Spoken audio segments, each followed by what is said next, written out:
Hello Muggles, welcome back to Salad Learning. It's me Sribhama SB. So examiner ready ആണോ? Set ആണോ? പഠിച്ച് set ആയിട്ടാണ് ഇരിക്കുന്നതെന്ന് വിചാരിക്കുന്നു. So basic science ഉഷാറായി തന്നെ എക്സാം എഴുതണം. സോ അതിന് വേണ്ടി നിങ്ങളെ ഹെൽപ്പ് ചെയ്യാൻ വേണ്ടിയിട്ടുള്ള ഇമ്പോർട്ടന്റ് ആയിട്ടുള്ള ക്വസ്റ്റ്യൻസ് എല്ലാം ഡിസ്കസ് ചെയ്യാൻ വേണ്ടിയിട്ടാണ് മിസ് വന്നത്. ഒന്നാമത്തെ ക്വസ്റ്റ്യൻ പിടിച്ചോ. Examine the imagine of the constellation given below. Identify the name of the constellations in the image. തന്നിട്ടുള്ള നക്ഷത്രക്കൂട്ടത്തിന്റെ പേര് എഴുതാൻ ചോദിച്ചു. ചിത്രം 1 നക്ഷത്ര സമൂഹം ഏത് മാസത്തിലാണ് കാണുന്നത് എന്ന് ഇതിൽ ചോദിച്ചിട്ടുണ്ട്. ചിത്രം 2 വ്യക്തമായിട്ട് നക്ഷത്രങ്ങൾ കാണാൻ കഴിയുമോ എന്നുള്ള ക്വസ്റ്റ്യൻ, എത്ര എണ്ണം കാണാൻ കഴിയുന്നുള്ള ക്വസ്റ്റ്യനും വന്നിട്ടുണ്ട്. ഹൗ മെനി സ്റ്റാർസ് എന്ന് ചോദിച്ചിട്ടുണ്ട്. ഇത് എപ്പോഴും ചോദിക്കുന്ന ക്വസ്റ്റ്യൻ ആണ്. ഈ ചാപ്റ്ററിന്റെ ഏറ്റവും പ്രധാനപ്പെട്ട ചോദ്യം തന്നെയാണ്. ഫസ്റ്റ് വൺ എന്ന് പറഞ്ഞ് നമുക്ക് പറയാൻ പറ്റും ദ ഹണ്ടർ, ഓറിയോൺ അല്ലെങ്കിൽ വേട്ടക്കാരനാണെന്ന് പറയാൻ പറ്റും. ഈ അമ്പും വില്ലും പിടിച്ച് ഈ ഒരു എക്സ്പ്രഷൻ ആലോചിച്ചാൽ അത് സാധനം കണ്ട അപ്പോൾ ഓൺ ദി സ്പോട്ട് എഴുതിക്കോ ഹണ്ടർ ആണ് എന്നുള്ളത് കേട്ടോ. എന്താണ് അതിന്റെ സ്പെഷ്യാലിറ്റി? ഡിസംബർ മാസത്തിൽ സന്ധ്യാസമയത്ത് കിഴക്ക് ഭാഗത്ത് കാണുന്നയാളാണ് ഹണ്ടർ എന്ന് പറയുന്നത്. The constellation visible in the earth and Horizon at the desk of December മാസത്തിൽ കേട്ടോ. നല്ല തണുപ്പാണ്, വേട്ടക്കാരന് നല്ല തണുപ്പാണെന്ന് ആലോചിക്കാം. അപ്പൊ ഡിസംബർ ഒക്കെ ഭയങ്കര തണുപ്പല്ലേ, അങ്ങനെ ആലോചിക്കാം. പിന്നെ ഇത് കണക്ട് ചെയ്യുന്ന സമയത്ത് ഒരു ഹണ്ടറിന്റെ രൂപം പോലെ തോന്നുന്നതുകൊണ്ട് തന്നെ ഹണ്ടർ എന്നുള്ള പേര് വന്നു.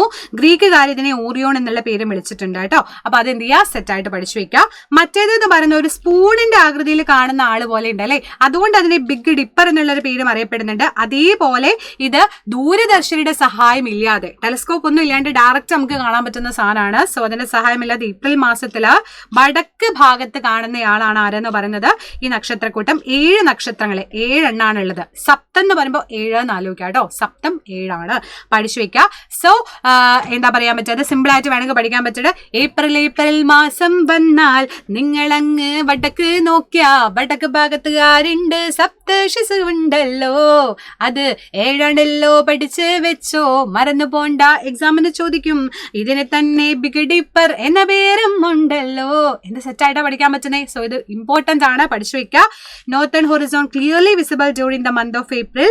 അതേപോലെ വിത്തൗട്ട് എയ്ഡ് ഓഫ് ടെലസ്കോപ്പിൽ കാണാൻ പറ്റുന്നു. സപ്തർഷീസ് എന്നാണ് നെയിം ഇന്ത്യക്കാർ കൊടുത്തിട്ടുള്ളത്. യൂറോപ്യൻകാരൻ ബിഗ് ഡിപ്പർ എന്ന് പറയുന്നു. ഷേപ്പ് ഓഫ് സ്പൂൺ ഉള്ളത് കൊണ്ട് അത് പറയുന്നു 7 സ്റ്റാർസ് ആണുള്ളത്. പഠിച്ചു വയ്ക്കാം.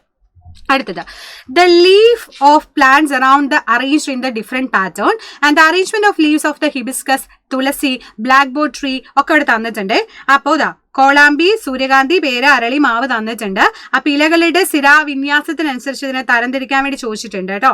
അതുപോലെ class by the given plant based on their arrangement of leaves അതും ചോദിച്ചിട്ടുണ്ട്. ഏതൊക്കെയാണ്? കോളാമ്പി, സൺഫ്ലവർ, ഗുവ, അരളി, മാംഗോ ആണ് ചോദിച്ചേക്കുന്നത്. എന്താ മക്കൾ ഈ സ്ഥിരാവിന്യാസം? ഇലകളുടെ സ്ഥിരാവിന്യാസം അല്ല, ഇലകളുടെ അറേഞ്ച്മെന്റ് പറയുന്ന സമയത്ത് നമുക്ക് എന്താ പറയാൻ പറ്റുക? അതിന്റെ കേസ് പറയുമ്പോൾ പല ചെടികളും പല പല രീതിയിൽ ഇലകളെ ക്രമീകരിച്ചേക്കുന്നത്. അപ്പൊ ചില ചെടി നോക്കുമ്പോൾ ഇങ്ങനെ ഷോയിങ് എന്ന് പറഞ്ഞിട്ട് ഒരു വി ഫോർ വിക്ടറി എന്നൊക്കെ പറയുന്ന പോലെ അങ്ങനെ സ്റ്റെപ്പ് ഒരു കോണിപ്പടി കയറുന്ന പോലെ ഒരു വിക്ടറി ഷേപ്പിലല്ലേ.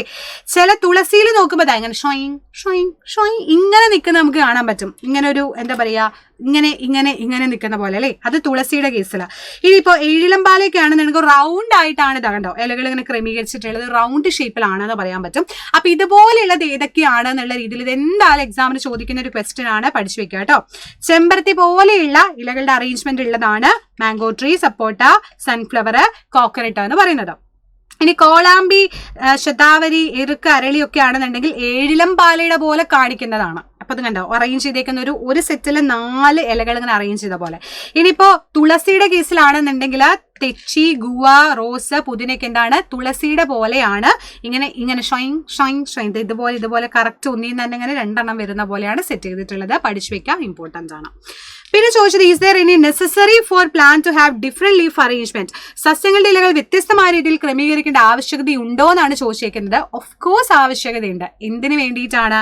പ്രകാശ സംശ്ലേഷണത്തിന്റെ ഫലമായിട്ട് സസ്യങ്ങൾക്ക് സൂര്യപ്രകാശം നന്നായിട്ട് കിട്ടണം അല്ലെ.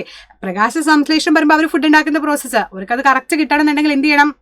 അതിനനുസരിച്ച് തന്നെ അറേഞ്ച്മെന്റ് ചെയ്യണം. അപ്പോഴേ സൂര്യപ്രകാശം കറക്റ്റ് ആയിട്ട് അതിൽ പതിയുകയുള്ളൂ. സോ അതിന് വേണ്ടിയിട്ടാണ് ഇത് സെറ്റ് ചെയ്തിട്ടുള്ളത്. അപ്പൊ തണ്ടിലെ ഇലകളുടെ ക്രമീകരണം ഫെലോ ടാക്സി എന്ന് അറിയപ്പെടുന്നു. ഇതിനെ നമ്മൾ ഫെലോ ടാക്സി എന്ന് അറിയപ്പെടുന്നുണ്ട് കേട്ടോ. So different leaf arrangement necessary for to optimise that sunlight for photosynthesis ആണ്. അതുപോലെ തന്നെ പ്രകാശം പരമാവധി വലിച്ചെടുക്കാനും പിടിച്ചെടുക്കാനും ഒക്കെ ഇതിന് സഹായിക്കാൻ വേണ്ടിയിട്ടാണ് പല പല അറേഞ്ച്മെന്റ് പലതിലും കാണിക്കുന്നത് എന്നുള്ളത് ഓർത്ത് വെക്കുക, പഠിക്കുക, സെറ്റാക്കുക, പൊളിക്കുക. അടുത്തത് താഴെ കൊടുത്തിരിക്കുന്ന വസ്തുക്കളെ ജലത്തിൽ ലയിക്കുന്നവ ലയിക്കാത്തവ എന്ന് സെപ്പറേറ്റ് ചെയ്യാൻ വേണ്ടി ചോദിച്ചിട്ടുണ്ട്. ഏതൊക്കെയാ മക്കളെ? പൊട്ടാഷ്യം, പെർമാംഗനേറ്റ്, മണ്ണെണ്ണ, വെളിച്ചെണ്ണ, പഞ്ചസാര. ഇത് നമുക്ക് വായിക്കുമ്പോൾ തന്നെ അറിയാൻ പറ്റും. ചിലത് ലയിക്കുന്ന സാധനങ്ങളുണ്ട്, ലയിക്കാത്ത സാധനങ്ങളുണ്ട്.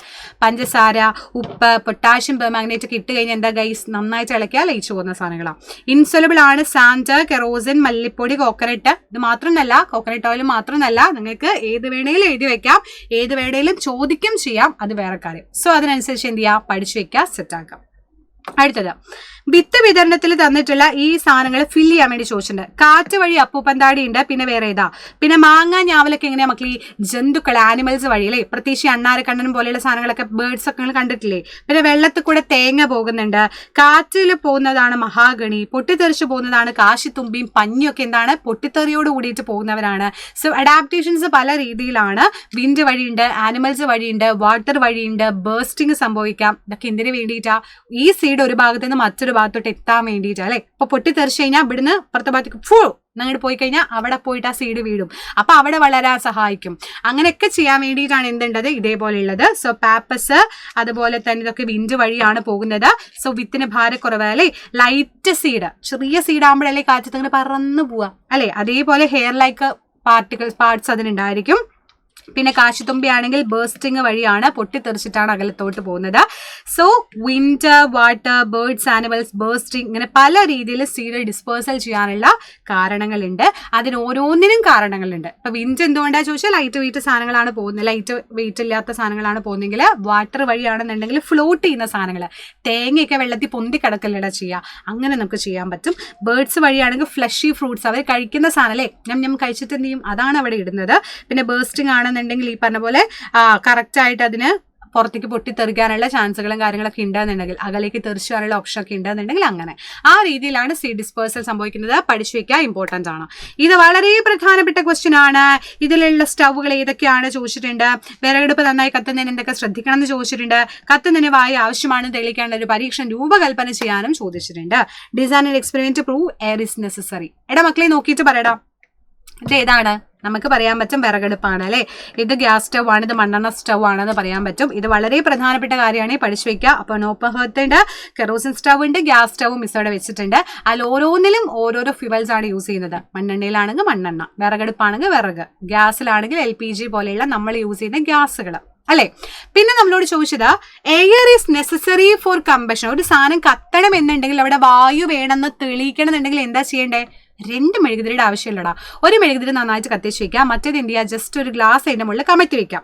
ഈ കമത്തി വെച്ചിട്ടുള്ള ഗ്ലാസ്സിൽ നോക്കുന്ന സാധനം ഇങ്ങനെ ഫ്ലിക്ക് ഓഫ് ചെയ്ത് കെട്ട് ലാസ്റ്റ് എന്താണ് കംപ്ലീറ്റ് ആയിട്ട് ഓഫ് ആയി പോകും, കെട്ടുപോകും, നമുക്ക് കാണാൻ പറ്റും അല്ലേ.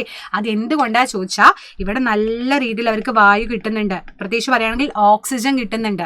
ഓക്സിജൻ ആണ് കത്താൻ വേണ്ടി സഹായിക്കുന്ന സാധനം കേട്ടോ. Oxygen is help four burning. ഏതൊരു സാധനം കത്തണമെങ്കിൽ ഓക്സിജൻ വേണം. അപ്പൊ ഓക്സിജൻ ഇല്ലാതാവുന്നത് എങ്ങനെയാ, ഇതിങ്ങനെ അടച്ചടി വെച്ചാൽ പിന്നെ എവിടെയാ ഓക്സിജന് ഗ്യാപ്പില്ലല്ലോ, അപ്പോഴാണ് ഇത് കെട്ടുപോകുന്നത് എന്ന് പറയാൻ പറ്റുന്നു. സോ ഇന്ധനങ്ങൾ വായുവിലെ ഓക്സിജനായിട്ട് പ്രവർത്തിച്ചിട്ടാണ് ഊർജ്ജം പുറത്ത് വിടുന്നത് എന്നുള്ള പോയിന്റ് കൊണ്ട് എന്റെ മക്കളെ അടിപൊളിയായിട്ട് പഠിക്കാം. സോ മക്കളെ ഇതൊക്കെ പ്രധാനപ്പെട്ട ക്വസ്റ്റ്യൻസ് ആണ്, ഇമ്പോർട്ടന്റ് ആയിട്ടുള്ള ക്വസ്റ്റ്യൻസുകളാണ്. ഇതെല്ലാം പഠിച്ചു വെക്കുക, സെറ്റാക്കുക, റെഡിയാക്കുക. അതേപോലെ തന്നെ നാളത്തെ എക്സാം നമ്മുടെ കയ്യിൽ ഇരിക്കണം. ഉഷാറായി തന്നെ പഠിക്കുക. All the best. നന്നായിട്ട് മാർക്ക് സ്കോർ ചെയ്യട്ടെ. Full A grade and basic science കിട്ടട്ടെ. Best wishes.